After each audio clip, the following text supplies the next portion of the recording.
Երևանում այսօր կան մանկապարտեզներ, որոնք կառուցվել են վերջին տարիներին եւ որոնց նմանը երբեք մինչեւ այս չէր եղել։ Դրանց պատերից սեր է ծորում։ Երևանի կենտրոն վարչական շրջանի բնակիչների հետ հանդիպման ընթացքում այսօր նշել է քաղաքացիական պայմանագիր կուսակցության падգամավորության տեխնացու Նիկոլ Փաշինյանը։ Քաղաքացիներին նա վստահեցրել է, որ իրենց թիմը երբեք ոչինչ չի արել հաշվետվության կամ ընտրության համար։ Այդ աշխատանքը մտելաբակ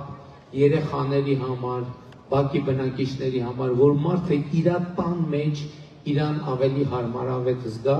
եւ այսօր Երևանում կան խաղահրապարակներ, որը նախկինում երբեք չի եղել։ Քաղաքացիական պայմանագրի առաջնորդը նաև խոսել է Հայաստանի նախորդ տարիներին գրանցած տնտեսական աճի մասին, շեշտելով, որ այն եղել է ավելին, քան համաշխարհային տնտեսական աճի միջինը։ Մեր տնտեսության ցույց տված արդյունքները նաև ԵԱՏՄ անդամ պետությունների տնտեսական ցուցանիշներից են լավը եղել, նշել է Փաշինյանը։ Մենք հաղթահարում ենք շրջափակումը։ Հայաստանը այլևս շրջափակված երկիր չի, այսօր արդեն Հայաստանը շրջափակված երկիր չի։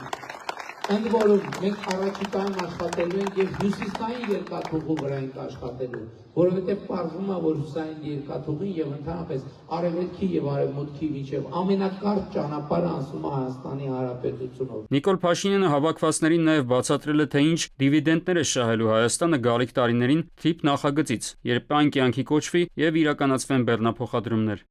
Արմեն Աթելյան, ժամը լրատվական։